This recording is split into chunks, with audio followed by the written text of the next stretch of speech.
मेरे आत्मीय मित्रों, नमस्कार। फ्रेंड्स, आपको याद होगा कि कल मैंने आप सबसे राम और कृष्ण की जो पीड़ा, जो उनका दुख रहा है, जो दर्द रहा है, उसके बारे में कुछ बातें की थी। दरअसल उसका उद्देश्य यही था कि हम जब अपने को समझाने की कोशिश करते हैं तो जितने महत्वपूर्ण और ठोस तर्क हम अपने दिमाग को दे पाते हैं, बातें उतनी ही ज़्यादा समझ में आती हैं। और जब हम अपने दिमाग से कहते हैं कि भैया अभी की जो परेशानियां हैं, जो दुख है, जो दर्द है, जो पीड़ाएं हैं, जो तकलीफें हैं, इससे बड़ी, कई गुना बड़ी तकलीफें तो राम और कृष्ण ने भोगी हैं, और उन राम और कृष्ण ने जिन्हें हम भगवान मानते हैं, तो फिर हमारी तो औकात ही क्या है। तो हमारे दिमाग को इन बातों को समझने में थोड़ी आसानी होती है, वो ज़्यादा संतुष्ट हो जाता है। और फिर जब वह स्थितियों को स्वीकार करने की स्थिति में आता है तो मान करके चलिए कि हमारी अपनी ताकत बढ़ती है। जैसे ही हम किसी स्थिति को स्वीकार कर लेते हैं, चाहे वो कितनी भी बुरी से बुरी स्थिति क्यों ना हो, तो हमारे अंदर एक आंतरिक ऊर्जा पैदा होती है, और फिर वह जो आंतरिक ऊर्जा है वह फिर बाहरी स्थितियों को बर्दाश्त करने की क्षमता पैदा करती है। तो दोस्तों, आइए इसी क्रम में आज हम लोग एक और महान हस्ती की पीड़ा जानने की कोशिश करते हैं। दार्शनिक कह लीजिए, उन्हें आप भगवान कह लीजिए, भगवान बुद्ध कहा भी जाता है, उनकी पीड़ा को समझते हैं। राजपुत्र थे। चलिए, कृष्ण तो हालांकि राजपुत्र जरूर थे, लेकिन पले ग्वाले के रूप में थे। राम राजपुत्र थे, और यहां हम देखते हैं कि गौतम बुद्ध भी राजपुत्र हैं, प्रिंस। दुख दूर दूर तक उनके जीवन में नहीं है, शायद कल्पना में भी नहीं था। और अचानक वो देखते हैं कि जीवन सच में कितना दुखमय है। कोई आदमी बूढ़ा हो चुका है, कोई बीमार पड़ा हुआ है, किसी की मृत्यु हो चुकी है।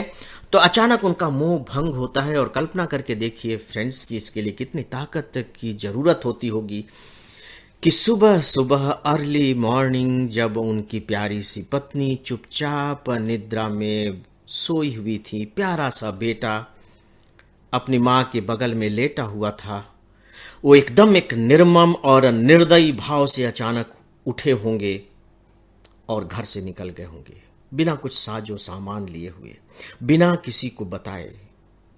और जब निकले होंगे तो सच में उनके मन में किस तरीके के द्वंद्व उठे होंगे, थोड़ा सा महसूस करने की कोशिश कीजिए।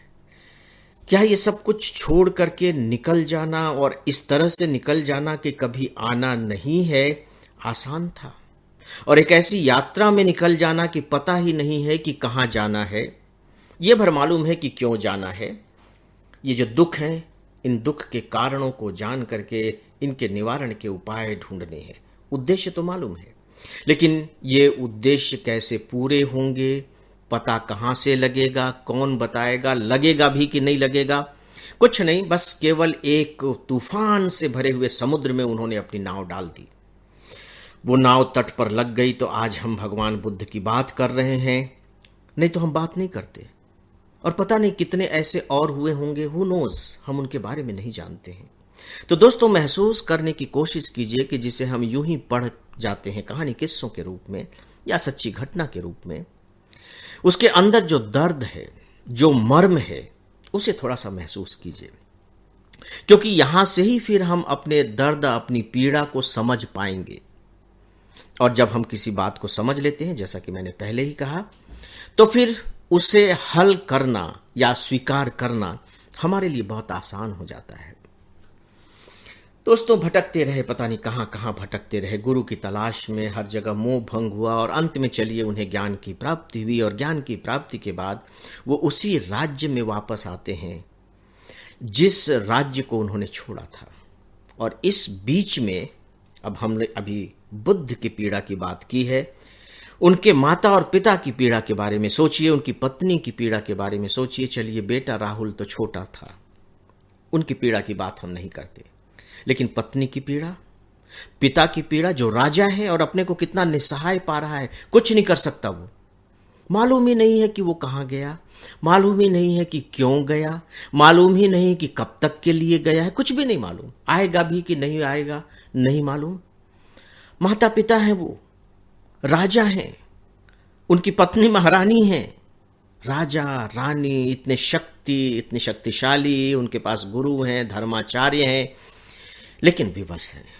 विवशता की पीड़ा सबसे जबरदस्त पीड़ा होती है, सबसे गहरी पीड़ा होती है, क्योंकि अंदर से आप तिलमिला जाते हैं, है ना। अभी हम एक तरह की विवशता का ही तो अनुभव कर रहे हैं कि हम कुछ भी कर सकने की स्थिति में नहीं है। हमारे पास साधन है, लेकिन वो साधन बेकार है। कुछ दिनों के पहले की घटनाओं को, अखबारों में जो खबरें छपती थी, उनको याद करने की कोशिश कीजिए। घर में बीमार है, उसे अस्पताल में भर्ती करना है, लेकिन अस्पताल में बिस्तर नहीं है, अगर बिस्तर है तो दवाइयां नहीं है। विवश है। हमारे पास साधन है, हम पैसा देने को तैयार हैं, कुछ भी करने को तैयार हैं, कहीं भी ले जाने को तैयार हैं, लेकिन सब व्यर्थ। विवशता, और वो जो विवशता की पीड़ा होती है, वो कितनी गहरी पीड़ा होती है, इसे गौतम बुद्ध के माता पिता और पत्नी ने अनुभव किया था, और वो महाराजा थे, या यूं कह लीजिए कि भविष्य के होने वाले भगवान के माता पिता थे। तो दोस्तों, क्या हम नहीं कह सकते कि वास्तव में जो पीड़ा है वो जीवन क्या ही दूसरा पहलू है? जीवन के दो पहलू हैं। अगर एक तरफ सुख है तो दूसरी तरफ दुख है। दुख के बिना सुख नहीं है, और सुख के बिना दुख नहीं है। मुझे लगता है कि जब हम इस तरह की बातें करते हैं तो हमें अपने आप को समझाने में काफ़ी मदद मिलती है। तो दोस्तों, इसी बात को ध्यान में रखकर मैंने आज बुद्ध की पीड़ा आप लोगों के सामने रखी है। इस पर विचार करें, और सबसे बड़ी बात यह है कि संवेदना के स्तर पर महसूस भी करने की कोशिश करें। 2 दिनों के बाद आप सबसे फिर मुलाकात होगी। तब तक अपना ध्यान रखें, अपने लोगों का ध्यान रखें, असावधानी बिल्कुल भी न दिखाएं, अतिरिक्त उत्साह में भी आकर नहीं। मेरी शुभकामनाएं स्वीकार करें।